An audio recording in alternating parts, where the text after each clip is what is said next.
ഒരു പ്രദേശത്ത്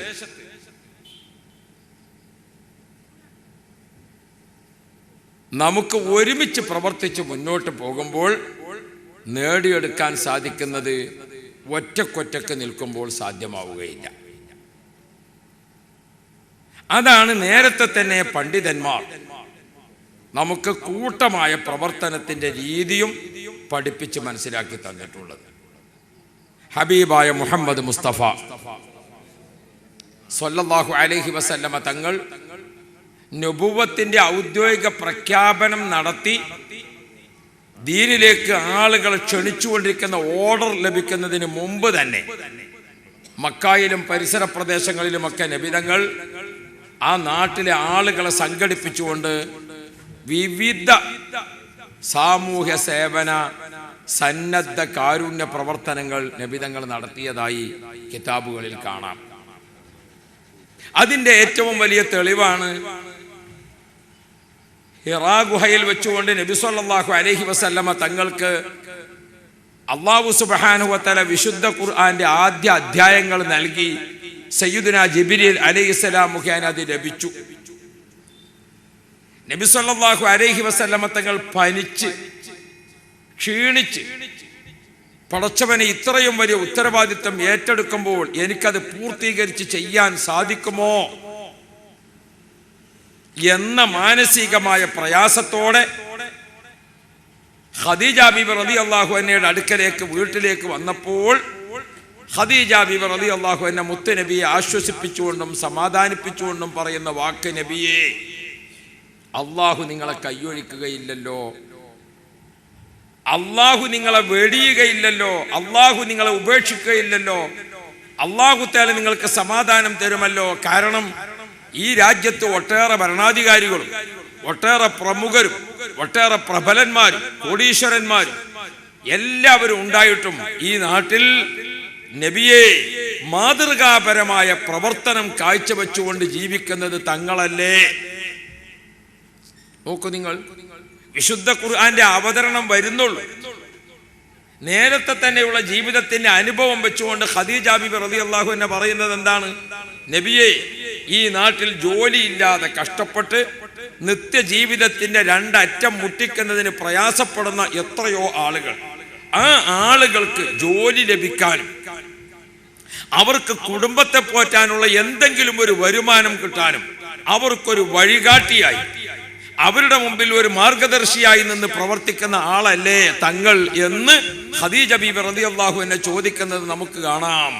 അതിനർത്ഥം വിശുദ്ധ ഖുർആന്റെ ദിവ്യ സന്ദേശവും അതിന്റെ ഓർഡറുമൊക്കെ ലഭിക്കുന്നതിന് മുമ്പ് തന്നെ മുത്തുനബി സല്ലല്ലാഹു അലൈഹി വസല്ലമ തങ്ങൾ മക്കായിലെ ജീവിതത്തിൽ ആ നാട്ടിലെ ആളുകളെ ചേർത്തുകൊണ്ട് സാമൂഹ്യ സേവന പ്രവർത്തനങ്ങൾ നബി തങ്ങൾ ആരംഭിച്ചിട്ടുണ്ട്.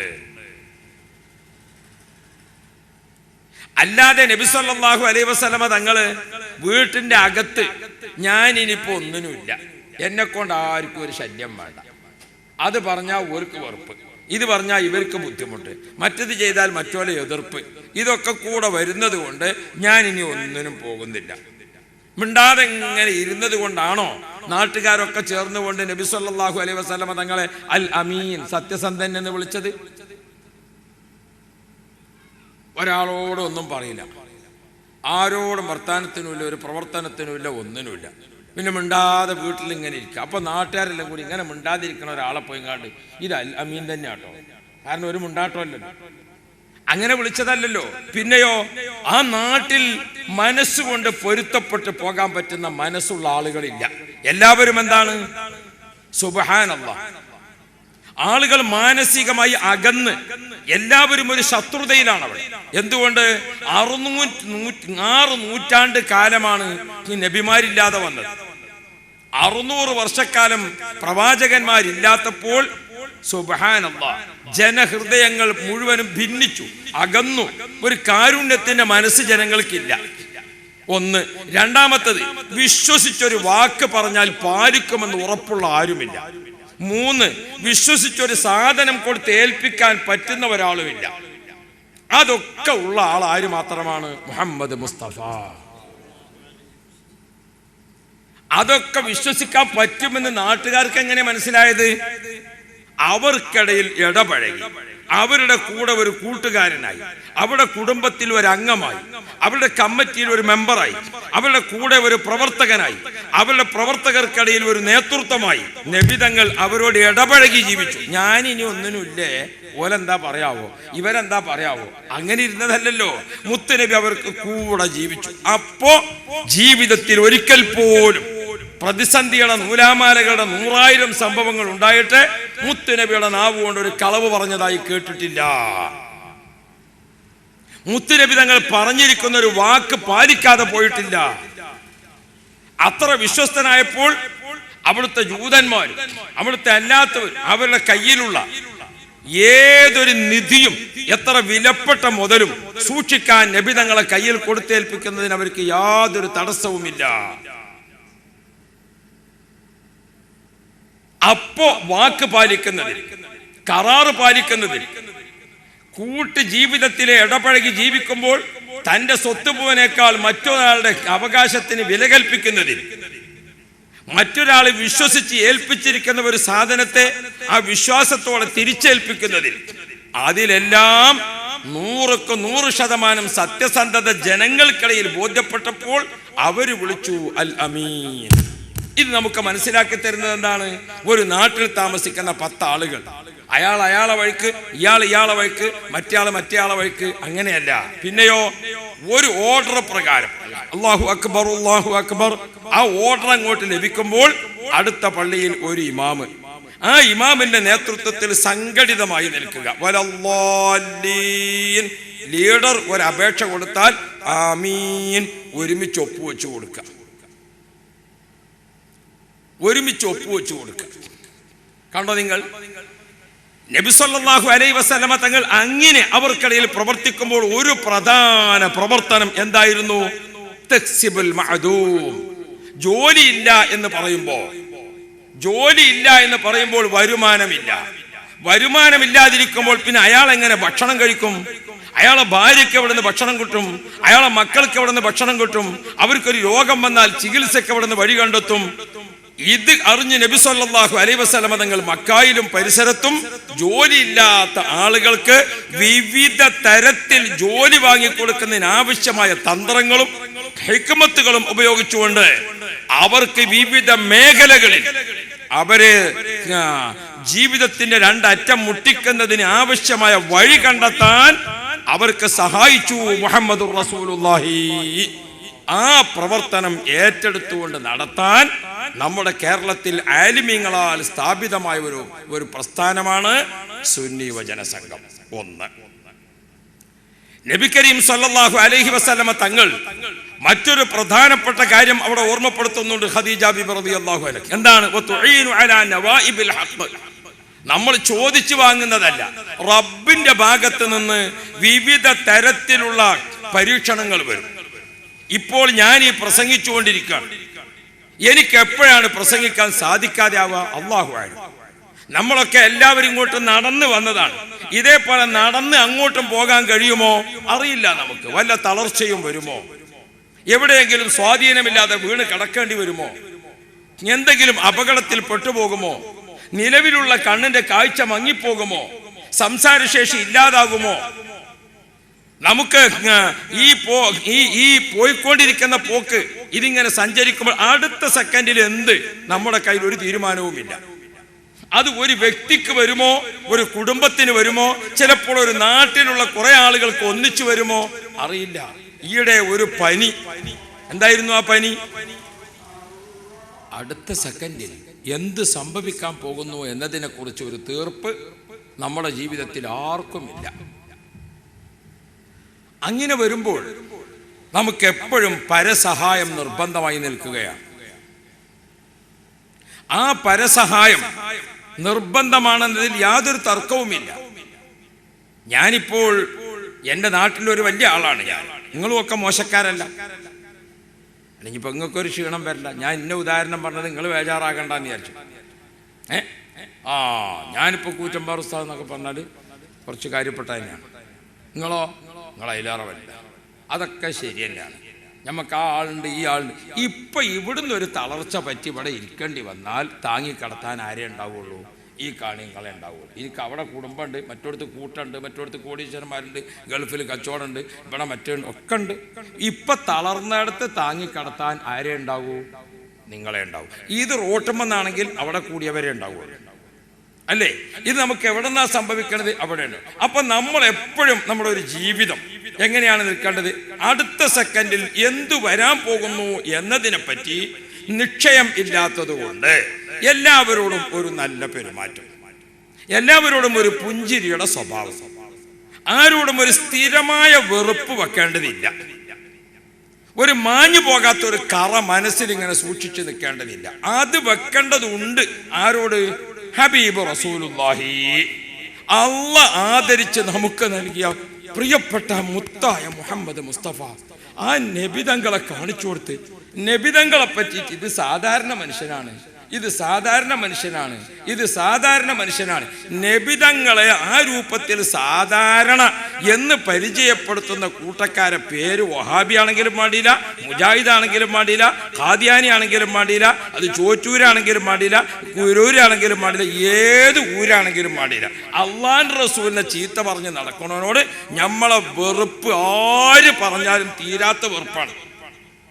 കാരണം അള്ളാഹുവിന്റെ റസൂലിനെ നമുക്ക് നൽകിയിരിക്കുന്നത് യാ റബ്ബ് യാ റബ്ബ്, ദുനിയാവിലെ ഇസ്സത്ത്, ആഖിറത്തിലെ സമ്പത്ത്, നമ്മുടെ കരളിന്റെ നമ്മുടെ എല്ലാം സ്വർഗത്തിന്റെ വാതിൽ തുറക്കപ്പെടണോ മുത്ത് മുഹമ്മദ് മുസ്തഫ ആ സ്വല്ലല്ലാഹു അലൈഹി വസല്ലമ തങ്ങളെ സാധാരണ മനുഷ്യൻ എന്ന് പറഞ്ഞ് പരിചയപ്പെടുത്തിയാൽ അവരോട് നമ്മളെ വെറുപ്പ് സ്ഥിരാണ്. ബാക്കിയുള്ളതൊന്നും വെറുക്കല്ല.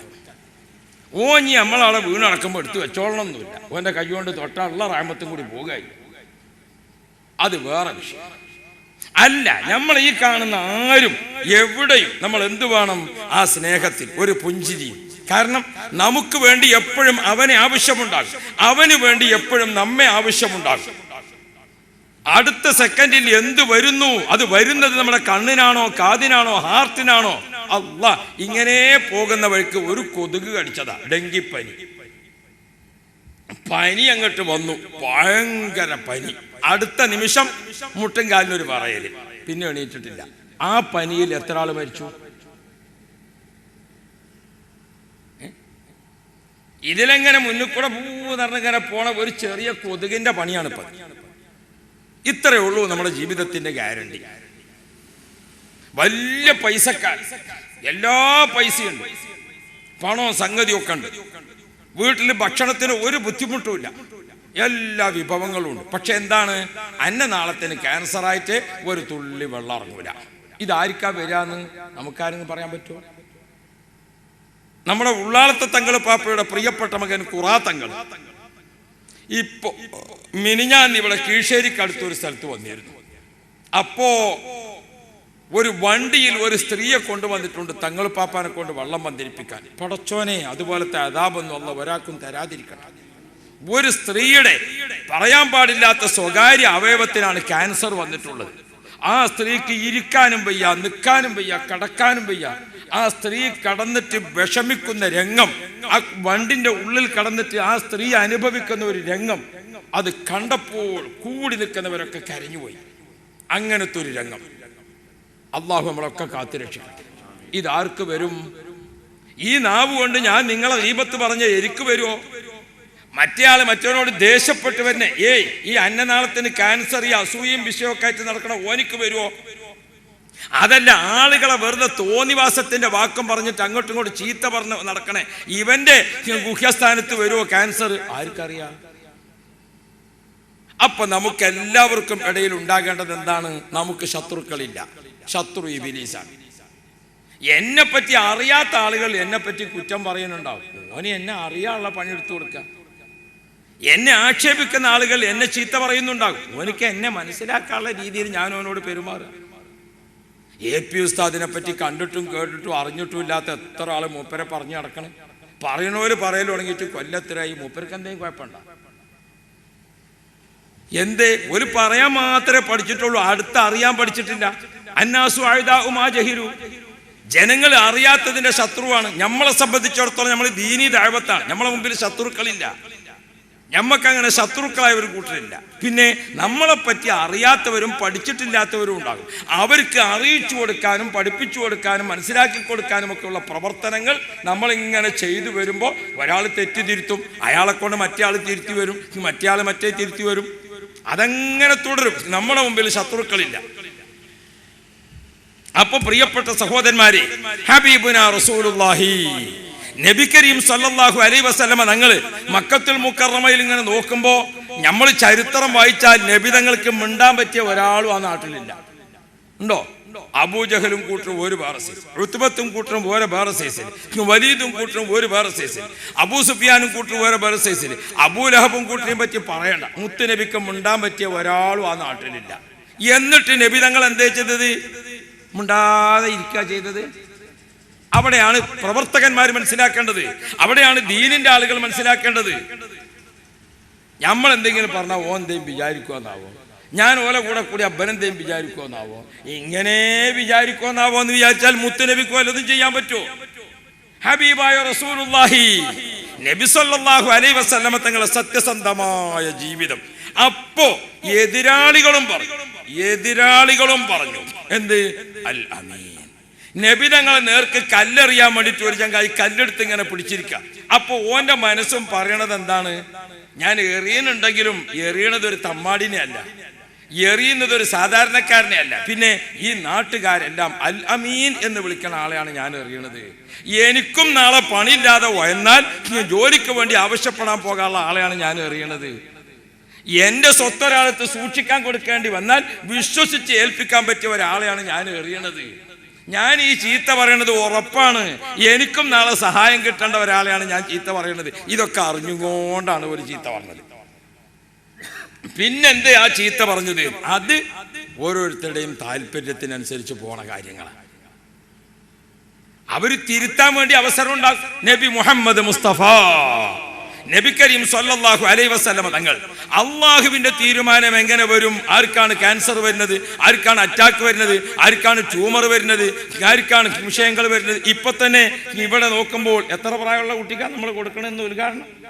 9 വയസ്സായിരിക്കുന്ന ഒരു കുട്ടി, 9 വയസ്സായിരിക്കുന്ന ഒരു കുട്ടി എന്ന് പറഞ്ഞാൽ ആൺകുട്ടിയായാലും പെൺകുട്ടിയായാലും ഓടിച്ചാടി കളിച്ച് രസിച്ച് ഉല്ലസിച്ച് ഓമനിച്ച് വളർന്നു ഒരു മാതാപിതാക്കൾക്ക് വെള്ളം ചോർന്നു എന്ന് മനസ്സിലാക്കുന്ന ഒരു സമയ ഒരു കൊച്ചു കുട്ടിയെ പ്രസവിച്ച് ആ കുട്ടിയെ പോറ്റി വളർത്തി 9 ആയി എന്ന് കേൾക്കുമ്പോൾ ഒരു 9ഉം 10ഉം ഒക്കെ വയസ്സാകാന്ന് പറഞ്ഞാൽ ഒരു ഉമ്മാക്കും ഒരു ഉപ്പാക്കും ഒരു കുടുംബത്തിനും എത്ര ആഘോഷിക്കേണ്ട സമയമാണ്, എത്ര സന്തോഷിക്കേണ്ട സമയമാണ്. ആ മാതാപിതാക്കൾ ഇന്ന് ആ കുട്ടിയെ കാണുന്നത് എങ്ങനെയാണ്? കടപ്പറയിൽ എഴുന്നേൽക്കാൻ പറ്റാതെ കിടക്കുന്ന 9 വയസ്സുകാരി, എഴുന്നേറ്റ് നിൽക്കാൻ പറ്റാത്ത 9 വയസ്സുകാരി, ആ 9 വയസ്സുകാരിയായ പെൺകുട്ടിയെ ശുശ്രൂഷിച്ചുകൊണ്ടിരിക്കുന്ന ഉമ്മയുടെയും ബാപ്പയുടെയും മനസ്സ്. ഞാൻ കുറച്ചു മുമ്പ് ഞങ്ങളുടെ ഈ സാന്ത്വന പ്രവർത്തനത്തിന്റെ ഭാഗമായി ചില കാര്യങ്ങൾ പഠിക്കാൻ ചില ഹോസ്പിറ്റലുകളിലൊക്കെ സന്ദർശിച്ചിരുന്നു. അക്കൂട്ടത്തിൽ ഞാൻ തൃശ്ശൂരിലെ എലൈറ്റ് ഹോസ്പിറ്റലിൽ പോയി. എലൈറ്റ് ഹോസ്പിറ്റൽ എന്ന് പറഞ്ഞാൽ അത് ഒരു വിശാലമായ, ഇങ്ങനെ ഈ നിങ്ങൾ ഈ ഇരിക്കുന്ന ഇതിനേക്കാൾ നീളത്തിലുണ്ട് അതിൻ്റെ ഒരു വാർഡ്. അങ്ങനെ ഒരുപാട് വാർഡുകളിൽ ഇങ്ങനെ അഡ്മിറ്റ് ചെയ്തിരിക്കുന്നു. ആരാണ് അവിടെ അഡ്മിറ്റ് ചെയ്തിരിക്കുന്നത്? അവിടെ അഡ്മിറ്റ് ചെയ്തിരിക്കുന്നതെല്ലാം കുട്ടികളാണ്. പ്രസവിച്ച അന്ന് മുതൽ 10 വയസ്സിന് താഴെയുള്ള കുട്ടികളാണ് ആ ഹോസ്പിറ്റലിലെ 99%. എന്താണ് ആ കുട്ടികളുടെ കുഴപ്പം? ജന്മന അവർക്കുള്ള ഒരുപാട് കുഴപ്പങ്ങൾ. എവിടെ? അധിക സ്ഥലത്തൊന്നുമില്ല, ഇത്രയും സ്ഥലത്ത്. ഈ നെറ്റിത്തടം മുതൽ ഈ കണ്ണിന്റെ പുരികം മുളച്ച ഇവിടം മുതൽ ഈ താടിയെല്ലിന്റെ അറ്റം വരെ ഇത്രയും സ്ഥലത്ത് സൃഷ്ടിപ്പിൽ തന്നെ അല്ലാഹു തആല കൊടുത്തിരിക്കുന്ന പരീക്ഷണങ്ങൾ. പടച്ചവനെ, ഒരു കുട്ടിയെ കണ്ടു. ആ കുട്ടിയെ കണ്ടു നോക്കുമ്പോൾ എങ്ങനെയാണ്? ആ കുട്ടിയുടെ മൂക്കിന്റെ 2 ഓട്ടുണ്ടല്ലോ, ഈ കാണുന്ന തട്ട, ഇതിങ്ങനെ കണ്ണിന്റെ നേരെ എവിടെയാണ്? മൂക്ക് കേറിയിട്ട് എവിടെയാണ് നിൽക്കുന്നത്? കണ്ണിന്റെ എവിടെയാണ് നിൽക്കുന്നത്. അപ്പൊ ആ കുട്ടിയുടെ കണ്ണിന് കാഴ്ചയുണ്ട്. എവിടേക്ക് മാത്രമേ കാണുള്ളൂ? ഈ മൂക്കിന്റെ 2 തട്ടമ്മ മാത്രമേ കാണുള്ളൂ. വേറെ എവിടേക്കും ആ കുട്ടിക്ക് കാണൂല. മൂക്ക് ഇങ്ങനെ കേറി നിൽക്കുക. ആ മൂക്ക് കേറി നിൽക്കുന്നത് കൊണ്ട് ഈ 2 ചുണ്ടോ, ആ ചുണ്ട് മേലത്തെ ചുണ്ടും അതിൻ്റെ ഒപ്പം പൊന്തിയിട്ടാ നിൽക്കുന്നത്. അപ്പൊ ആ കുട്ടിക്ക് വായ പൂട്ടാൻ വയ്യ.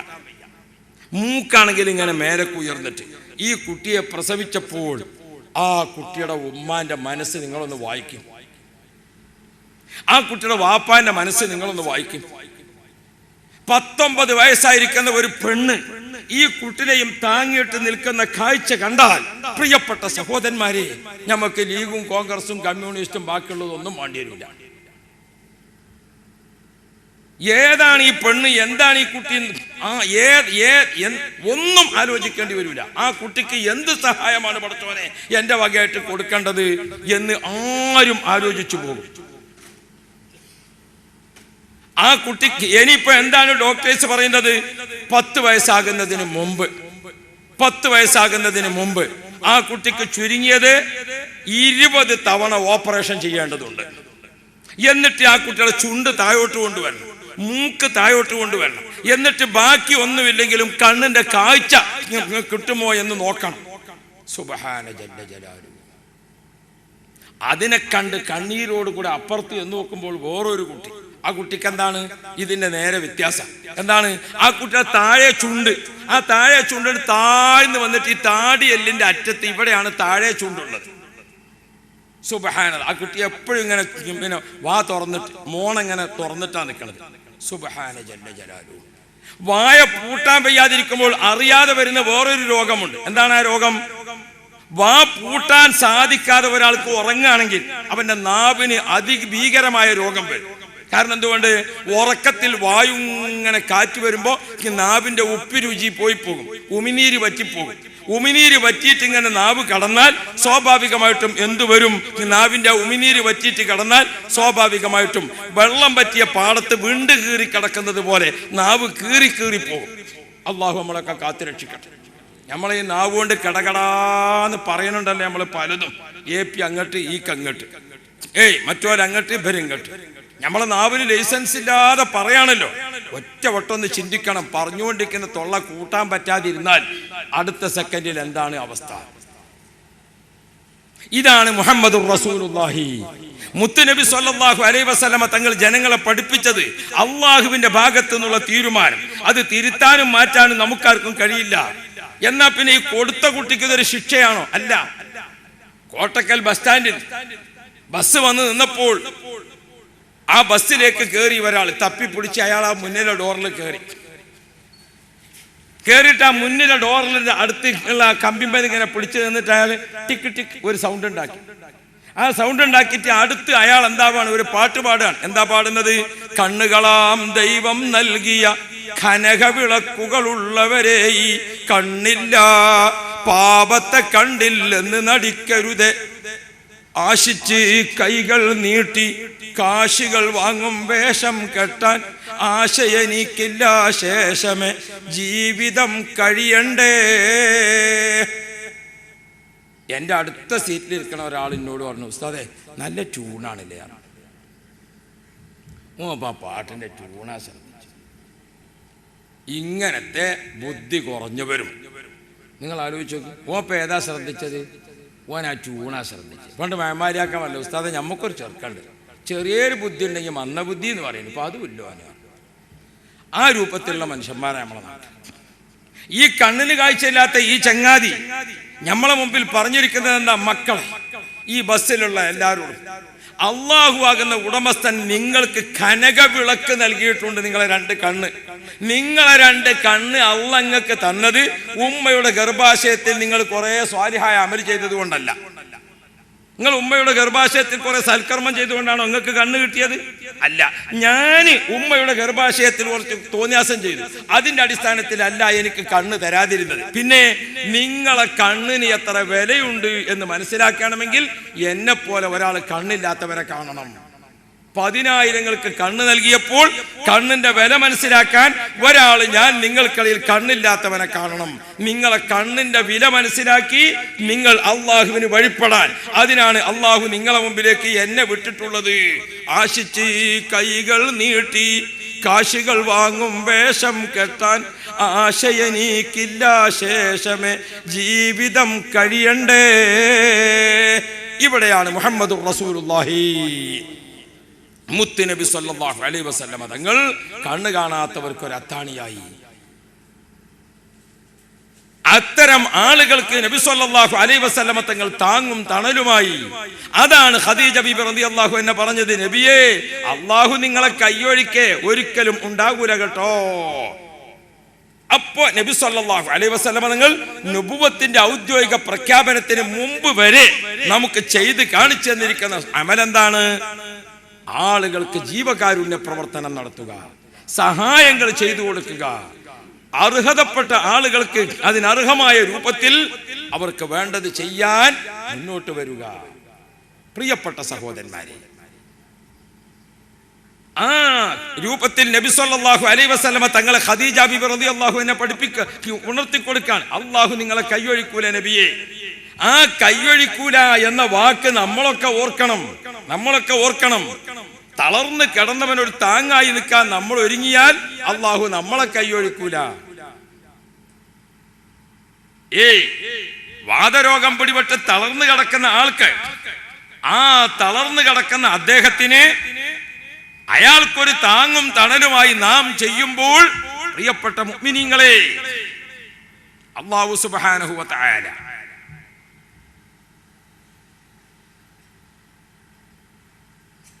കണ്ണ് കാണാത്തവൻ, ചെവി കേൾക്കാത്തവൻ, സംസാരശേഷി ഇല്ലാത്തവൻ എത്ര ആളുകളാണ്? ആ ആളുകളെല്ലാം നമ്മുടെ നാട്ടിലുണ്ട്, നമ്മുടെ വീട്ടിലുണ്ട്, നമ്മുടെ കുടുംബത്തിലുണ്ട്. നാട്ടുകാരെ, ഈ നാട്ടിലെ സഹപ്രവർത്തകരെ, നിങ്ങളെ നാട്ടിലേക്ക് ഏതോ നാട്ടിൽ നിന്ന് രണ്ടറ്റം മുട്ടിക്കാൻ പ്രയാസപ്പെടുന്നവർ, താമസിക്കാൻ ഒരു ചെറിയ ചാള പോലും ഇല്ലാത്തവർ, രോഗം കഠിനമാണ്, മരുന്ന് പോലും വാങ്ങിയിട്ട് കുടിക്കാൻ കഴിയാത്തവർ, പെട്ടെന്ന് ഭർത്താവ് മരണപ്പെട്ടു, ചോര പൈതലിനെയും മാറോട് അണച്ചു പിടിച്ചുകൊണ്ട്, പടച്ചോനെ ഈ കുട്ടിന്റെ വാപ്പയാണെങ്കിൽ ഇല്ല, എനിക്കാണെങ്കിൽ പറയാനൊരു അത്താണിയില്ല, അങ്ങനെയുള്ള വിധവയായ പെണ്ണും യതീമായ കുട്ടിയും. നമ്മുടെ ഈ പരിധിയിൽ എത്ര വീട് അങ്ങനത്തതുണ്ട്? അത് നോക്കണം. അവർക്ക് സഹായം എത്തിച്ചു കൊടുക്കേണ്ട കാര്യം നാട്ടുകാരെ, ചെറുപ്പക്കാരെ, സഹോദരങ്ങളെ, അത് നിങ്ങളോടാണ് അല്ലാഹു തആല ചോദിക്കുക. മലപ്പുറം ജില്ലയുടെ അങ്ങേയറ്റത്ത് നിലമ്പൂരാണ് ഞാൻ. അവളെ നിൽക്കണ എന്നോടല്ല ചോദിക്കുക. PKM കുറച്ചപ്പുറത്താ, മൂപ്പരോടല്ല ചോദിക്കുക. എന്റെ സ്നേഹിതൻ അലവി ഹാജി കുറച്ചും കൂടി അപ്പുറത്താ, ഈ മഹല്ലല്ല, ഈ മഹല്ലത്തുകാരോടാണ് ചോദിക്കുന്നത്. അപ്പോ നിങ്ങൾ എന്ത് വേണം?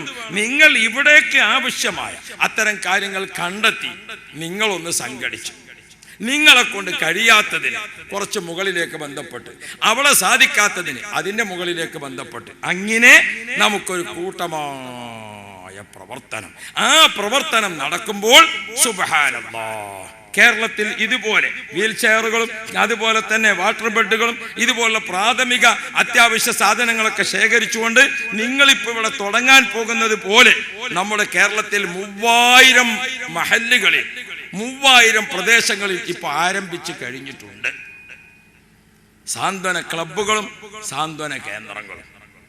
അതിൽ ചിലതൊക്കെ ഏറ്റവും പ്രധാനപ്പെട്ട ഗവൺമെന്റിന്റെ കൂടി ട്രെയിനിങ് ലഭിച്ചിരിക്കുന്ന രൂപത്തിലുള്ള ചില പ്രവർത്തനങ്ങളുണ്ട്. പെട്ടെന്ന് ഈ നാട്ടിൽ ഒരു വിഷമം, ഒരു അപകടം, ഈ റോട്ടിൽ ഒരു അപകടം ഉണ്ടായി. ആ അപകടത്തിൽ കടന്ന് ആളുകൾ വിഷമിക്കുന്ന ആ പോയിന്റിൽ ഉടനെ അവിടെ ഓടിയെത്തിയിട്ട് അയാളെ എന്ത് ചെയ്യണം? രക്തം വാർന്നൊലിക്കുന്ന ആളാണെങ്കിൽ അയാളെ എങ്ങനെയാണ് പരിചരിക്കേണ്ടത്? പെട്ടെന്നൊരു ബിൽഡിങ്ങിന്റെയോ മരത്തിന്റെയോ മുകളിൽ നിന്ന് താഴെ വീണ് കിടക്കുന്ന ഒരാളാണ്.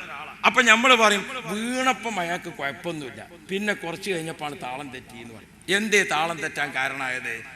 വീണ ആളെ എങ്ങനെയാണ് എടുക്കേണ്ടത്? അയാളെ എവിടെ പിടിച്ച് താങ്ങി എടുക്കണം? ഒറ്റ വീഴ്ച വീഴുമ്പോൾ അയാൾക്ക് എവിടെയാണ് അപകടം വരാൻ സാധ്യത കൂടുതലുള്ളത്? ഇതൊക്കെ പഠിച്ചിരിക്കുന്ന ഒരു വിങ്ങുണ്ട്. അവർക്കാണ് ട്രോമോ കെയർ യൂണിറ്റ് എന്ന് പറയാം. അങ്ങനത്തെ 250ഓളം യൂണിറ്റുകൾ പ്രത്യേകമായ പരിശീലനം ലഭിച്ചിരിക്കുന്ന പ്രവർത്തകന്മാർ അവരാൽ നടത്തപ്പെടുന്നതുണ്ട്. ഞാൻ ഈ കൂട്ടത്തിലുള്ള നാട്ടുകാരോട് ഓർമ്മപ്പെടുത്തുന്നത്, ഇവിടെയുള്ള ഒരു സ്ത്രീ, അവളെ പെട്ടെന്ന് ഹോസ്പിറ്റലിൽ അഡ്മിറ്റ് ചെയ്യാൻ കൊണ്ടുപോയി. അവിടുന്ന് അവർ നോക്കിയിട്ട് പറഞ്ഞു ഉടനെ മെഡിക്കൽ കോളേജ്. അതിശീഘ്രം മെഡിക്കൽ കോളേജിലേക്ക് ഓടി. ആ വിവരം കിട്ടിയപ്പോൾ ഇവിടുന്ന് കുറച്ച് ആൾക്കാർ നിങ്ങളും ഓടി. നിങ്ങൾ അവിടെ ചെന്നിട്ട് മെഡിക്കൽ കോളേജിന്റെ വാതിക്കൽ ഇങ്ങനെ എത്തിയും പാളിയും നോക്കി ആ പെണ്ണിന് വല്ല സുഖം കിട്ടും? എന്ത് ചെയ്തു കൊടുക്കാൻ നിങ്ങൾക്ക് പറ്റാം? അവിടെ ഇങ്ങനെ കുറെ ആൾ നോക്കി നിന്നാൽ ആ പെൺകുട്ടിക്ക് വല്ല സമാധാനം കിട്ടുമോ? ഉടനെ ആ കൊണ്ടുപോയ പെൺകുട്ടി ആരാണ്? അത് നമ്മളെ പിലാക്കൊമ്പത്തെ ചേക്കുട്ടിയാക്കാൻ്റെ മകൾ നബീസുമാണ്. നബീസുവിൻ്റെ ബ്ലഡ് ഏതാണ്? നബീസുവിൻ്റെ ബ്ലഡ് പിന്നെ ഇൻ്റെ ബ്ലഡ് മാതിരിയാണോ എന്നറിയില്ല. ഇൻ്റെത് AP ഗ്രൂപ്പാണ്. അതൊക്കെ ഞാൻ ഏതാണെന്നുള്ളത് എനിക്കറിയില്ല. അപ്പോൾ ഓരോരുത്തരത് ഓരോ രീതി ഉണ്ടാവും. അത് A പോസിറ്റീവാണോ, B പോസിറ്റീവാണോ, O നെഗറ്റീവാണോ, ഏതാണ് ആ കുട്ടിയുടെ ബ്ലഡ്? അപ്പം നമ്മളിവിടെ ഒരു ബ്ലഡ് ഗ്രൂപ്പ് നിർണയ ക്യാമ്പ് നടത്തിയിട്ട് അതൊക്കെ റെഡിയാക്കി വെച്ച് ആരാണത്? നബീസു. നബീസുവിൻ്റെത് O പോസിറ്റീവാണ്. ഉടനെ O പോസിറ്റീവ് ബ്ലഡുള്ള ആരൊക്കെയാണ് ഇവിടെ ഉള്ളത്? ആ കുഞ്ഞാലിൻ്റെത് അതാണ്, കുഞ്ഞൽബിൻ്റെത് അതാണ്, പോക്കറിൻ്റെതും അതാണ്. ഉടനെ പോക്കരിയും കുഞ്ഞാലിനെയും കയറ്റിയിട്ട് ഉടനെ ഒരു വണ്ടി പോട്ടെ. അപ്പം ആ പോക്കൊരു ഉപകാരത്തിൽപ്പെടും. നിങ്ങൾ 12 ആൾ അവിടെ പോയി വാതിക്കപ്പാളിയൊക്കെ എന്നിട്ട് എന്ത് ചെയ്യാനാ സാധിക്കുക? പ്രസവിച്ചോടത്തേക്ക് പോയതാണ് വെച്ചാൽ അഭിപ്രായമെങ്കിലും പറയാം. കുട്ടനെ കാണുമ്പോൾ മൂക്ക് വല്യപ്പാനെ മാതിരി തന്നെ, താടി കണ്ട വാപ്പാനെ എടുത്തു വെച്ചിരിക്കണം. അത് പ്രസവിച്ചോടത്തേക്ക് പോകുകയാണെന്ന് വെച്ചാൽ പിന്നെയും തിരക്കില്ല. കുട്ടിനെ പറ്റി അഭിപ്രായമെങ്കിലും പറയാം. ഇത് ഈ സക്കറാത്ത് കിടക്കണ ഇവര് രക്തം പാർന്നു വലിക്കുന്നിടത്ത് നിങ്ങളിങ്ങനെ വാതിക്ക പോയി നോക്കി എന്നിട്ട് എന്ത് കിട്ടാനാണ്? ഞാൻ എൻ്റെ യുവാക്കളോട് സംസാരിക്കുന്നത്, ഇവിടെയുള്ള വല്യപ്പാര് ഓരെന്തിനും റെഡിയാണ്, ഇവിടെയുള്ള ഉപ്പമാര് അവരെന്തിനും റെഡിയാണ്. പക്ഷെ ചെറുപ്പക്കാരെന്ത് വേണം? ചെറുപ്പക്കാര് നാടിനു വേണ്ടി വല്ലതും ചെയ്യാൻ നിങ്ങൾ സംഘടിക്കണം. അങ്ങനെ നിങ്ങൾ സംഘടിക്കുന്നത് അത് രാഷ്ട്രീയത്തിൽ സംഘടിച്ചാൽ ദുനിയാവിലേ കിട്ടുള്ളൂ. അത് ദീനിൽ സംഘടിച്ചാൽ ആഖിറത്തും കൂടി കിട്ടും. അതല്ലേ ദീനിൽ സംഘടിക്കുമ്പം അങ്ങനെയാണ്. ഇപ്പൊ ഈയിടെ എന്താണ് ന്യൂയോർക്കിൽ വെച്ച് നടന്ന ഒരു മെഡിസിൻ പഠനം. ആ പഠനത്തിൽ ഒരു റിപ്പോർട്ട് പുറത്തു വന്നു. എന്താണ്? ലോകത്തുള്ള ജനങ്ങളിൽ ഈ വിഷാദ രോഗം പിടിപെടുന്ന ആളുകൾ വർദ്ധിച്ചു വരികയാണ്. വിഷാദ രോഗം എന്ന് പറഞ്ഞാൽ നിങ്ങൾ കണ്ടിട്ടില്ലേ? ഇങ്ങനെ അന്തം വിട്ട് ഇങ്ങനെ പിടുത്തം വിട്ട് ഇങ്ങനെ. ഈ വിഷാദ രോഗം നോക്കുമ്പോൾ അത് പരിശോധിച്ച് നോക്കുമ്പോൾ ഒരു പഠന റിപ്പോർട്ടിൽ മൊത്തത്തിൽ നോക്കിയാൽ മുസ്ലിങ്ങളിൽ അത് കുറവാണ്. 156 കോടി മുസ്ലിങ്ങൾ ലോകത്തെ എല്ലാ രാഷ്ട്രത്തിലും വെച്ച് നിലനിൽക്കുന്നുണ്ട്. മുസ്ലിങ്ങളെ സംബന്ധിച്ചുള്ള പഠനത്തിൽ വിഷാദ രോഗം കുറവാണ്. എന്താ കാരണം? ന്യൂയോർക്കിലെ ആ മെഡിസിൻ റിപ്പോർട്ട് കണ്ടെത്തിയത് മുസ്ലിങ്ങൾ ധാരാളം പ്രാവശ്യം, ഒരു ദിവസം തന്നെ ധാരാളം പ്രാവശ്യം പച്ച വെള്ളത്തിൽ മുഖം കഴുകുന്നവരാണ്. മുസ്ലിങ്ങൾ ഒരു ദിവസം തന്നെ ധാരാളം പ്രാവശ്യം പച്ചവെള്ളത്തിൽ മുഖം ഇങ്ങനെ കഴുകും. ആ മുഖം അധിക പ്രാവശ്യം. നമുക്ക് അവരെ കണക്ക് കേട്ടെ. നമ്മൾ ഒരു ദിവസം ചുരുങ്ങിയത് എന്തുണ്ട്? 5 നേരത്തെ നിസ്കാരത്തിന് 5 ഒതു കൊടുത്താൽ 15 പ്രാവശ്യമെങ്കിലും മുഖം മുഴുവനും കഴുകും. മുഖം മുഴുവനും. അപ്പൊ മുഖം കൂടെ പച്ചവെള്ളത്തിൽ കഴുകുന്നത് മുസ്ലിങ്ങളായതുകൊണ്ടാണ് അവർക്ക് ഏതില്ലാത്തത്? വിഷാദ രോഗം ഇല്ലാത്തത്. രോഗം ഇല്ലാതെ ആയിക്കോളും. നമ്മളെ വിവാദത്തെടുത്താൽ മതി. ഇനി നാളെ മുഖം കഴിക്കുമ്പോൾ രോഗമില്ലാത്തതിനെന്ന് കരുതണ്ട. പിന്നെ ഒതുവിന്റെ മട്ടത്തിൽ എടുത്താൽ മതി, രോഗമില്ലാതെയായി വേറെ വരും.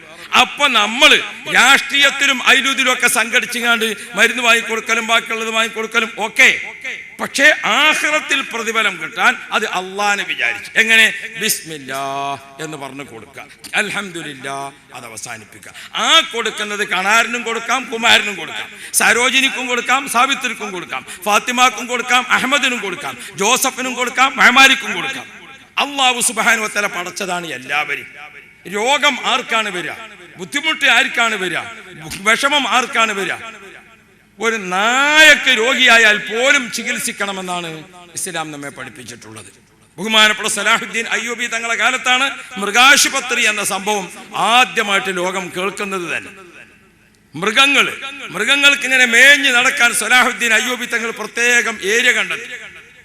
പക്ഷികൾക്ക് പറന്ന് നടക്കാൻ, പക്ഷികൾക്ക് മരുന്ന് വെച്ചു കൊടുക്കുന്ന രീതി, മൃഗങ്ങൾക്ക് കൊടുക്കുന്ന രീതി. അല്ലാഹു റബ്ബി. പഴയ കാലത്തൊക്കെ നടന്നങ്ങനെ യാത്ര ചെയ്യലാണ്, നടന്നു പോകലാണ്. പഴയ കാലത്ത് നമ്മളെ നാട്ടിലൊക്കെ നടക്കൽ തന്നെയാണ് അല്ലേ? നടക്കലാണ്. അന്ന് ഇതിന് ആദ്യമായിട്ട് പോതിരുന്ന ആ രാജലക്ഷ്മി ബസ് ഉണ്ടേനല്ലോ. നമ്മളെ അളാപ്പ കുളിക്കാൻ പോരാ ബസ് കാണുമ്പോൾ. മൂപ്പര് കുളിച്ച് മാറ്റിയൊക്കെ വരുന്നേ വരെ ബസ് അവിടെ കാത്തു. എന്നാൽ തന്നെ ചിലപ്പോൾ മൂപ്പരിനെ വിളിച്ചോ, നിങ്ങൾ പോയിക്കോളിയോ, ഞാൻ ഇല്ല. അപ്പൊ അതിന് എത്ര നേരം കാത്തു നിന്നിട്ടുണ്ടാവും? അതിന് നടക്കാനാണ് ആളുകൾക്ക് താല്പര്യം. മറ്റൊന്ന്, ആളുകളൊക്കെ ഒട്ടകപ്പുറത്തും കുതിരപ്പുറത്തും ഒക്കെ പോവുകയാണ്. വാഹനങ്ങൾ അതാണ് അന്നത്തെ. ആ കാലത്ത് സലാഹുദ്ദീൻ അയ്യൂബി തങ്ങളാണ് ലോകത്ത് കുടിവെള്ള പദ്ധതിയുടെ വിതരണം കാണിച്ചെന്ന ഏറ്റവും വലിയ മഹാന. എന്തേ? ഹബീബ് റസൂലുള്ളാഹി മുത്ത് നബി സല്ലല്ലാഹു അലൈഹി വസല്ലം തങ്ങളാണ് മൃഗങ്ങളെ പക്ഷികളെ, മനുഷ്യരെ, കഷ്ടപ്പാടും വിഷമവും ദാഹവും ഉള്ളതിന് പരിഹാരം കാണാൻ പഠിപ്പിച്ച നേതാവ് മുഹമ്മദ് മുസ്തഫ. അപ്പൊ നമ്മുടെ ഈ പ്രദേശത്ത് നിങ്ങളുടെ യൂണിറ്റ് ഇവിടെ എന്താ പറയുന്നത്, തെക്കേ കുളമ്പ്. ഈ കുളമ്പിൽ അധികം ഉണ്ടാവില്ല, കുളമ്പ് അപ്പൊ അധികം ഏരിയ ഉണ്ടാവില്ല. അപ്പോ ഈ തെക്കേ കുളമ്പിൽ എത്ര വീടാണോ ആ വീടുകളൊക്കെ ഒന്ന് പഠിക്കുക, ആ വീടിനുള്ളിൽപ്പെട്ട ആളുകളുടെ നോക്കുക. എന്നിട്ട് സുബ്ഹാനല്ലാഹ്, സുഖമില്ലാന്ന് കേൾക്കുമ്പോൾ കുറെ ആൾ ഓടിയിട്ട് എന്താ കാര്യം? നമ്മളെ നിലമ്പൂർ ടൗണിൽ നിന്ന് നമ്മൾ ഒരു സുഹൃത്ത്, ഒരു ചങ്ങായിക്ക് പെട്ടെന്നൊരു വേദന വന്നപ്പോൾ ഗവൺമെന്റ് ആസ്പത്രിയിൽ കൊണ്ട് അവിടെ ഒരു ജോസഫ് എന്തോ ഒരു ഡോക്ടർ ഉണ്ട്. അയാൾ നോക്കിയിട്ട് ഓട്ടോറിക്ഷയുടെ അടുത്ത് കൊണ്ടുപോയവരോട് നോക്കിയിട്ട് മൂപ്പര് പറഞ്ഞു, ഒരു ഇഞ്ചക്ഷൻ ചെയ്യാം, എന്നിട്ട് ഞാൻ ഒരു മണിക്കൂർ ഇവിടെ കിടക്കട്ടെ. പറയത്തൊക്കെ കുഴപ്പമൊന്നും കാണില്ല, ഗ്യാസാണോ എന്തോന്ന് അറിയില്ല, ഏതായാലും കുഴപ്പമൊന്നുമില്ല. ഒരു ഇഞ്ചക്ഷൻ കൊടുത്ത് അവിടെ കിടത്തി. ഓനാ ഇഞ്ചക്ഷൻ്റെ തളർച്ചയിലാണ് ഇങ്ങനെ ഒരു ഉള്ളിൽ ഓർമ്മയുണ്ട്, പുറത്തേക്ക് അങ്ങനത്തെ ഒരു കടത്തുണ്ടല്ലോ, പറയുന്ന മരത്തിനൊക്കെ കേൾക്കും ചെയ്യും. ഇങ്ങനെ ഒരു കടത്തം കിടക്കാം. അപ്പം അങ്ങാടിയിൽ നിന്ന് കുറേ കുണ്ടന്മാർ ഓടി വന്ന് ഇപ്പം ഇങ്ങനെ കിടക്കണത് കണ്ടപ്പോൾ അതിൻ്റെ അടുത്ത് നിങ്ങാണ്ട് രണ്ടാൾ ഇതേമാതിരി ഒരു വേദനയുള്ള സെയ്തൽവിക്ക് ഉണ്ടായത്. പിന്നെ മുണ്ടിയിട്ടില്ലല്ലോ അവന്. അപ്പം മറ്റോ മന്ദത്തെ സെയ്തൽവിൻ്റെ പറയാം, എനിക്ക് ഓർമ്മയില്ല നമ്മളെ മയന്മാരിൻ്റെത്, ഓൻ്റെ മയ്യത്തല്ലേ പിന്നെ കണ്ടത്. ഇവൻ്റെ അടുത്ത് ഇങ്ങനെ നിന്നിട്ട് വരുന്നവർ ആ നാട്ടിൽ ആർക്കൊക്കെ അറ്റാക്ക് ആയത്, ആരൊക്കെ ഇതായത്, ആ വർത്താനൊക്കെ ഇവൻ്റെ അടുത്ത്. ഒരു മണിക്കൂർ കഴിഞ്ഞാൽ ഡോക്ടർ വന്ന് നോക്കുമ്പോൾ ഇവൻ ആകെ താളം തെറ്റി. കാരണം നിങ്ങൾ കാണാൻ പോയതാണ് പറ്റിച്ചത്. നിങ്ങളാരും പോയിട്ടില്ലെങ്കിൽ ആ ചങ്ങായിക്ക് അത് ഗ്യാസുമ്മ കഴിഞ്ഞിന്. നിങ്ങളൊക്കെ അഭിപ്രായം പറയാൻ പാടി പോയതോടുകൂടെ ഓൻ്റെത് ഗ്യാസ് എന്തായി മാറി, അറ്റാക്കായി മാറി. ഇങ്ങനെ കുറേ ആൾ ഹോസ്പിറ്റലിലേക്ക് ഓടിയിട്ട് ഒരു കാര്യം അവിടെ നേടാനില്ല. പിന്നെ ഒരാൾക്ക് പെട്ടെന്നൊരു അത്യാഹിതം വന്നാൽ എന്താണ്, അയാളെ എങ്ങനെ എടുത്ത് കടത്തണം, എവിടെ കൊണ്ടുപോകണം, കൊണ്ടുപോകുമ്പോൾ ആര് കൂടെ പോകണം, പോയോൻ എന്താ ചെയ്യേണ്ടത്, ഇങ്ങനെ തുടങ്ങിയിട്ട് നമുക്ക് അറിയേണ്ട ഒരുപാട് അത്യാവശ്യ വിഷയങ്ങളുണ്ട്. ഈ നാട്ടിലെ കുളമ്പിലെ ചെറുപ്പക്കാരെ, നിങ്ങളെ നാടിന് വേണ്ടി നിങ്ങളൊന്ന് സംഘടിക്കും. എന്നിട്ട് അള്ളാഹിന്റെ ദീനിന്റെ പേരിൽ നമുക്കത് പഠിക്കാം. അപ്പൊ നമുക്ക് ബിസ്മില്ലാ എന്ന് പറഞ്ഞ് തുടങ്ങിങ്ങാണ്ട് അൽഹംദുലില്ലാ എന്ന് പറഞ്ഞ് അവസാനിപ്പിച്ചൂടെ? അതാണ് ഞങ്ങൾക്ക് ഓർമ്മപ്പെടുത്താനുള്ളത്. ബഹുമാനപ്പെട്ട ശൈഖുനാ കാന്തപുരം ഉസ്താദ്, അള്ളാഹു തആല ആഫിയത്ത് കൊടുക്കുമാറാവട്ടെ. ഉസ്താദ് നമുക്ക് പഠിപ്പിച്ചു തന്നിരിക്കുന്ന ഒരു രീതി, അത് മുത്തുനബിയുടെ രീതിയാണ്. ഹബീബ് നമ്മളെ പഠിപ്പിച്ചിരിക്കുന്ന രീതിയാണ്. അപ്പൊ പ്രിയപ്പെട്ട സഹോദരന്മാർ, ഇവിടെ ചെയ്യുന്നത് ജനോപകാരപ്രദമായ കാര്യം. നാളെ ആഖിറത്തിൽ വരുമ്പോഴോ അള്ളാഹുവിന്റെ അടുക്കലുള്ള പ്രതിഫലം. സയ്യിദുനാ ഉമർ ബിൻ ഖത്താബ് റളിയല്ലാഹു അൻഹുവിനെ പറ്റി നമ്മൾ പഠിച്ചു. ഉമർ ഖത്താബ് റളിയല്ലാഹു അൻഹു പാതിരാക്ക് ഇങ്ങനെ ചുറ്റി നടക്കാണ് ഭരണീയരുടെ സ്ഥിതി അറിയാൻ. അപ്പൊ പാതിരാവിന് ഒരു ചെറ്റക്കുടിയിൽ നിന്ന് ജൈത്തെണ്ണയുടെ വിളക്കിലുള്ള ചെറിയ നേരിയ വെളിച്ചം കണ്ടു.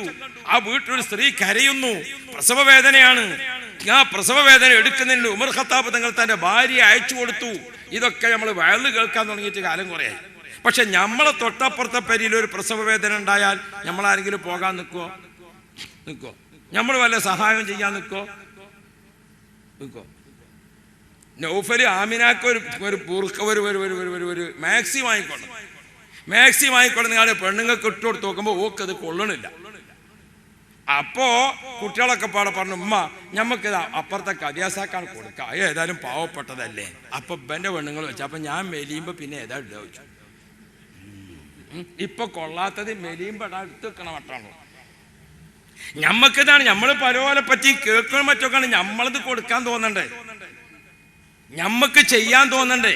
നമ്മളെ കയ്യിലേക്ക് ഒരു രോഗിയായ ആളെ നമ്മളെ കയ്യിലേക്ക് താങ്ങി എടുക്കുമ്പോ അയാൾ ഒരു പക്ഷേ ഛർദിച്ചു എന്ന് വരും. അപ്പൊ നിലത്തേക്ക് ഇടാൻ പറ്റുമോ ഇയാളെ? അയാൾ മൂത്രമൊഴിച്ചു എന്ന് വരും, ഉപേക്ഷിക്കാൻ പറ്റുമോ ഇയാളെ? അപ്പൊ നമ്മുടെ നാട്ടിൽ അത്തരം വിഷയങ്ങളും കാര്യങ്ങളും ഒക്കെ വരുമ്പോൾ അതിനൊക്കെ അപ്പപ്പോൾ സഹായിക്കാൻ അറപ്പും വെറുപ്പും തീർന്ന് ഒരു 40 ചെറുപ്പക്കാർ, ഒരു 10 ചെറുപ്പക്കാർ നമ്മുടെ നാട്ടിലുണ്ടാകണം. അപ്പോഴാണ് നാട്ടുകാർക്ക് രക്ഷ കിട്ടുക. ഹോസ്പിറ്റലും അഡ്രസ്സും ഒക്കെ പറയുമ്പോൾ വേറെ വിഷമമുണ്ട്. അതുകൊണ്ട് ഞാൻ നാടും പേരും പറയുന്നില്ല. ഈ സുന്നി വചന സംഘത്തിന്റെ പ്രവർത്തകന്മാർ, സാന്ത്വനം വോളണ്ടിയേഴ്സ്, ഇപ്പോൾ മഞ്ചേരി മെഡിക്കൽ കോളേജിൽ പോയാൽ നിങ്ങൾക്ക് കാണാം, തിരൂർ ഹോസ്പിറ്റലിൽ പോയാൽ കാണാം, കോഴിക്കോട് മെഡിക്കൽ കോളേജിൽ സഹായി എന്ന പേരിൽ കാണാം, മാനന്തവാടി മെഡിക്കൽ ഹോസ്പിറ്റലിൽ കാണാം. അങ്ങനെ ഒട്ടേറെ സ്ഥലങ്ങളിലുണ്ട്. സുബ്ഹാനല്ലാഹ്, ഒരു ഹോസ്പിറ്റലിന്റെ മോർച്ചറിയിൽ സൂക്ഷിച്ചു വെച്ചിരിക്കുന്ന മയ്യിത്ത്, ഒരു സംഭവമുണ്ടായി. എന്താണ്? മോർച്ചറി ഉദ്യോഗസ്ഥൻ ഡെഡ് ബോഡി മോർച്ചറിയിൽ വെച്ചിട്ട് ആ ഹോസ്പിറ്റലിലെ ഉദ്യോഗസ്ഥൻ കറണ്ട് ഓൺ ചെയ്യാൻ മറന്നുപോയി. പിറ്റേ ദിവസം വൈകുന്നേരം കുടുംബത്തെയും ചേർത്ത് വന്നിട്ട് മോർച്ചറിയുടെ ഡോർ തുറന്നു നോക്കുമ്പോൾ സുബ്ഹാനല്ലാഹ് പുഴുക്കളായിരിക്കുകയാണ്. ആ മയ്യത്തിനെ തൊടാൻ അറിയുന്നവരും അതിന് അറപ്പും വെറുപ്പുമില്ലാതെ ചെയ്യാനും ആളില്ല. ബഹുമാനപ്പെട്ട കാന്തപുരം ഉസ്താദ് ട്രെയിനിങ് കൊടുത്തിരിക്കുന്ന സുന്നി വചന സംഘത്തിന്റെ വളണ്ടിയർമാർ വന്നു. അവര് അവിടെ ബാക്കിയൊക്കെ മാറ്റി നിർത്തിയിട്ട് ആ മോർച്ചറിയിൽ കിടക്കുന്ന ആ മയ്യത്തിനെ ശരിക്കും പരിപാലിച്ച് കുളിപ്പിച്ച് മയ്യത്ത് കഫം ചെയ്ത് കുടുംബത്തിന്റെ കയ്യിലേക്ക് അങ്ങോട്ട് കൊടുക്കുമ്പോൾ ആ കുട്ടികളെ ശരീരത്തിൽ ഇങ്ങനെ പുഴു അരിക്കുന്നുണ്ടായിരുന്നു. പ്രിയപ്പെട്ടവരെ, ആർക്കാണ്, എപ്പോഴാണ്, എന്താണ് വരാൻ പോകുന്നത്, എവിടെയാണ് അശ്രദ്ധ സംഭവിക്കാൻ പോകുന്നത്? വീട്ടിലുള്ള ഫ്രിഡ്ജ്, ആ ഫ്രിഡ്ജ് ഇങ്ങനെ വൃത്തിയാക്കിക്കൊണ്ടിരിക്കുന്ന സമയത്തല്ലേ കഴിഞ്ഞ ആഴ്ചയിൽ 28 വയസ്സായിരിക്കുന്ന സഫിയ എന്നൊരു പെണ്ണ് പെട്ടെന്ന് ഷോക്കടിച്ചു വീണു. വീട്ടിലാരുമില്ല. കുട്ടികളൊക്കെ സ്കൂളിലും മദ്രസയിലും പോയിട്ടുണ്ട്, ഭർത്താവ് ജോലിക്കും പോയിട്ടുണ്ട്. ആ 28കാരി കറണ്ട് ഷോക്കേറ്റുകൊണ്ട് പടഞ്ഞ് മരണപ്പെട്ടില്ലേ? നമ്മുടെ വീട്ടിലാണോ അപകടം, നമ്മുടെ നാട്ടിലാണോ, ആർക്കാണ് അറിയുക? അപ്പൊ പ്രിയപ്പെട്ടവരെ, അടുത്ത സെക്കൻഡിൽ എന്ത് എന്നറിയാത്ത നാം എന്തിനാണ് അസൂയക്ക് നിൽക്കുന്നത്? എന്തിനാണ് ചീത്ത വിളിക്കാൻ നിൽക്കുന്നത്? എന്തിനാണ് ആക്ഷേപത്തിന് നിൽക്കുന്നത്? ഓർക്കണ്ടേ? അതുകൊണ്ട് ഞാൻ എൻ്റെ പ്രിയപ്പെട്ടവരോട് ഓർമ്മപ്പെടുത്തുന്നത്, ഇത് മറ്റൊരു സംഗതി ഈ നാട്ടിൽ കൊണ്ടുവരില്ല, മറിച്ച് എല്ലാ പ്രദേശങ്ങളിലും നിലവിൽ വന്ന ജീവകാരുണ്യ പ്രവർത്തനത്തിന്റെ ഭാഗമായി അഹ്ലുസുന്നത്ത് വൽ ജമാഅത്ത് അതേ ദീനുള്ളൂ. നമ്മുടെ മലപ്പുറം ജില്ലയും കേരളവും ഒക്കെ ഏതാണ് രാജ്യം? അല്ലാഹു റബ്ബി, ചാപ്പനങ്ങാടി ബാപ്പൂരിയൽ പാപ്പ ജീവിച്ച രാജ്യമാണ്. മമ്പറം തങ്ങൾ ജീവിച്ച് മാതൃക കാണിച്ച രാജ്യമാണ്. പാണക്കാട്ടെ തങ്ങൾ പാപ്പ മർഹൂം PMSA പൂക്കോയ തങ്ങളും ബാപ്പക്കെ തങ്ങളും മാതൃക കാണിച്ച രാജ്യമാണ്. സുബ്ഹാനല്ലാഹ്, അവരൊക്കെ കാണിച്ചെന്ന പാത വള്ളിപ്പുള്ളിക്ക് മാറ്റമില്ലാതെ തുടരാൻ നമ്മളെ പഠിപ്പിച്ച താജുൽ ഉലമ തങ്ങൾ മാതൃക കാണിച്ച രാജ്യമാണ്. അന്ന് കാസർഗോഡ് നിന്ന് തിരുവനന്തപുരം വരെ അംബാസഡർ കാറിൽ യാത്ര ചെയ്യുന്ന താടിയും തലപ്പാവും നീളക്കുപ്പായും നിസ്കാരത്തയമ്പും ബാങ്ക് വിളിച്ചാൽ ഉടനെ നിസ്കരിക്കുകയും ചെയ്യുന്ന നേതാവാണ് സമസ്തയോട് അധ്യക്ഷൻ ബാഫക്കി തങ്ങൾ അവർ. ആ ബാഫക്കി തങ്ങൾ ഇങ്ങനെയൊക്കെ യാത്ര ചെയ്തിട്ട് ഒരു വഹാബി പള്ളിൻ്റെ അടുത്ത് പേച്ചിട്ട് മൂത്രമൊഴിക്കാനും കൂടി നിർത്തിയിട്ടില്ല. എൻ്റെ മുസ്ലിം ലീഗിൻ്റെ സഹപ്രവർത്തകരെ, നമ്മൾ ആ സുന്നി ഓർക്കണം. പഴച്ചിട്ട് ഒരു വഹാബി പള്ളിക്കൽ മൂത്രമൊഴിക്കാൻ നിർത്തിയിട്ടില്ലല്ലോ മൂപ്പര്. 5 ഭാര്യമാരിലായി 23 മക്കളുണ്ട്. ഒരൊറ്റ പെണ്ണുങ്ങളില്ലല്ലോ മൂപ്പര്. അറബിയല്ലാതെ ഖുത്ബ നേരത്തേക്ക് എത്തി നോക്കിയിട്ടില്ലല്ലോ. അത് ചാപ്പനങ്ങാടി മൊയ്‌ലാർ പാപ്പാനെ നോക്കി. ഇന്ന് അവരൊക്കെ കാണിച്ചെന്ന സുന്നത്ത് ജമാഅത്താകുന്ന ദീന് അതിൽ ഉറച്ചു നിൽക്കുക. എന്നിട്ട് സാമൂഹ്യ പ്രവർത്തനം, സേവന പ്രവർത്തനം, ജീവകാരുണ്യ പ്രവർത്തനം, അത് ഈ കുളമ്പിൽ, ഈ തെക്കേ കുളമ്പിൽ അതുണ്ടാകണോ? ഇവിടുത്തെ നാട്ടുകാരുടെ ആവശ്യം മനസ്സിലാക്കി ഇവിടെ കുറച്ച് പ്രവർത്തകർ സംഘടിച്ച് നിങ്ങൾ ചെറുത് ചെയ്തു വരുമ്പോൾ നിങ്ങളെ കൊക്കിൽ ഒതുങ്ങാത്തതിന് മേലോട്ട് ആവശ്യപ്പെടുക. അങ്ങനെ നമുക്ക് ഒരുമിച്ച് പോകാൻ സാധിച്ചാൽ വലിയ നേട്ടം കൊയ്തെടുക്കാൻ സാധിക്കും. ഹബീബ് മുഹമ്മദ് മുസ്തഫ സല്ലല്ലാഹു അലൈഹി വസല്ലം തങ്ങൾ പഠിപ്പിച്ച ആ രൂപത്തിലുള്ള ജീവിതം കെട്ടിപ്പടുക്കാൻ നിങ്ങളെല്ലാവരും സുന്നത്ത് ജമാഅത്തിലൂടെ ഈ ജീവകാരുണ്യ പ്രവർത്തനത്തിന് മുന്നോട്ട് വരണേ എന്ന് അപേക്ഷിച്ചുകൊണ്ട് എനിക്ക് ഇന്ന് തന്നെ തെന്നലയിൽ 8:30 മണിക്കൂർ സ്ഥലത്ത് പ്രസംഗിക്കാനുള്ളത് കൊണ്ട് ഞാൻ നിർത്തുന്നു. നമുക്കെല്ലാവർക്കും ആവേശകരമായ പ്രസംഗം കാഴ്ചവെക്കാൻ തിരക്കും കാര്യമല്ല. ഇവിടെ അടുത്ത് തന്നെയാണല്ലോ പേര. എൻ്റെ പ്രിയപ്പെട്ട PKM ഇവിടെ ഉണ്ട്. അദ്ദേഹത്തെ ഏൽപ്പിച്ചുകൊണ്ടും മറ്റ് സംഘടനയുടെ നേതാക്കളും പ്രവർത്തകരും ഒക്കെ ഉണ്ട്. അള്ളാഹുവേ, ഹൈറായതൊക്കെ നീ നൽകണേ അല്ലാ, ഷർറായതൊക്കെ നീ ഒഴിവാക്കണേ അല്ലാ. പടച്ചവനെ, ഈ നാട്ടിൽ ഞങ്ങൾ ചെയ്യാൻ ഉദ്ദേശിക്കുന്ന ജീവകാരുണ്യ പ്രവർത്തനം ഇതിനെല്ലാം ഹൈറായ വഴികൾ നീ തുറന്നു തരണേ അല്ലാ. അസ്സലാമു അലൈക്കും വറഹ്മത്തുള്ളാഹി. സഹോദരന്മാരെ, അടുത്തതായി നമ്മുടെ സ്വാന്തനത്തിൻ്റെ ഉദ്ഘാടന കർമ്മം നിർവഹിക്കാൻ പോവുകയാണ്. ബഹുമാനപ്പെട്ട ഉസ്താദ് അവർ തന്നെയാണ് നമ്മുടെ സ്വാന്തനത്തിൻ്റെ ഉദ്ഘാടനം നിർവഹിക്കുന്നത്. അതിന് നാം ഉദ്ഘാടന കർമ്മം നിർവഹിക്കുന്നത് ഈ തെക്കോകുളമ്പിലുള്ള ഏലാപ്പറമ്പൻ ഫർഹാന എന്ന പെൺകുട്ടിക്കാണ്. 9 വയസ്സ് പ്രായമുള്ള ആ പെൺകുട്ടി ഇന്ന് വരെ ആ പിതാവിനോ മാതാവിനോ കരച്ചിലല്ലാത്ത ഉമ്മ എന്ന് വിളിക്കാൻ പോലും സാധിക്കാത്ത, ഇന്ന് വരെ കരച്ചിലല്ലാത്ത മറ്റൊരു ശബ്ദം കേൾക്കാത്ത ആ പ്രിയപ്പെട്ട പെൺകുട്ടിക്ക് വേണ്ടി നമ്മുടെ സാന്ത്വനത്തിന്റെ ഉദ്ഘാടനം അഥവാ ഹെയർ ബെഡ് കൊടുക്കാൻ ഉദ്ദേശിക്കുകയാണ്. അത് ഉസ്താദ് തന്നെ ഉദ്ഘാടനം ചെയ്യുന്നു. അത് ഏറ്റുവാങ്ങുന്നതിന് ആ കുട്ടിയുടെ ബന്ധപ്പെട്ടവർ വന്ന് അത് ഏറ്റുവാങ്ങേണ്ടതാണെന്ന് കൂടെ അറിയിച്ചു കൊള്ളുന്നു. അല്ലാഹു അക്ബർ, അല്ലാഹു അക്ബർ, അല്ലാഹു അക്ബർ വലില്ലാഹിൽ ഹംദ്. അടുത്തതായി ആശംസാ പ്രസംഗമാണ് എം മുഹമ്മദ് മാസ്റ്റർ അവരെ ആദരവപൂർവ്വം ക്ഷണിച്ചുകൊള്ളുന്നു. ബഹുമാനപ്പെട്ട അധ്യക്ഷൻ, വേദിയിലുള്ള PKM സഖാഫി അടക്കമുള്ള ബഹുമാന്യരായ മതപണ്ഡിതരെ, പ്രിയപ്പെട്ട നാട്ടുകാരെ, സുഹൃത്തുക്കളെ, വളരെ അർത്ഥവത്തായ അങ്ങേയറ്റം ആദരിക്കേണ്ട ഒരു ചടങ്ങിനാണ് നമ്മളിവിടെ നമ്മുടെ ഈ പ്രദേശത്ത് നമ്മളിപ്പോൾ സാക്ഷ്യം വഹിച്ചത്. ആ ചടങ്ങ് ഉദ്ഘാടനം ചെയ്തുകൊണ്ട് ബഹുമാനപ്പെട്ട ഉസ്താദ് സർവതലസ്പർശിയായി തന്നെ വളരെയേറെ അർത്ഥവത്തായ, വളരെയേറെ നമ്മളൊക്കെ മനസ്സിലാക്കി നമ്മുടെ ജീവിതത്തിൻ്റെ, സാമൂഹ്യ ജീവിതത്തിൻ്റെ സർവതല മേഖലകളിലും പകർത്തിയെടുക്കേണ്ട കാര്യങ്ങളാണ് അദ്ദേഹം ഇവിടെ വിശദീകരിച്ചത്. ഒരു പക്ഷേ നമ്മുടെ ഈ പ്രദേശത്ത് സ്വാന്തന ചികിത്സാരംഗത്ത് പറപ്പൂർ തെക്കേക്കുളമ്പിൽ ഇത്തരമൊരു പദ്ധതിക്ക് ആദ്യമായി തുടക്കം കുറിക്കാൻ ഇവിടുത്തെ SOS പ്രസ്ഥാനത്തിന് സാധിച്ചു എന്നുള്ളതും വളരെയേറെ പ്രശംസനീയമായിട്ടുള്ള ഒരു കാര്യമാണ്. കഴിഞ്ഞ 10-40 കൊല്ലത്തിലേറെ കാലം SOSൻ്റെ ദീനീ രംഗത്തും സാമൂഹ്യ രംഗത്ത് വിവിധങ്ങളായ പ്രശ്നങ്ങളിൽ ഇടപെട്ടുകൊണ്ട് നടത്തിക്കൊണ്ടിരിക്കുന്ന പ്രവർത്തനങ്ങളിലും എല്ലായ്പ്പോഴും അതിനെ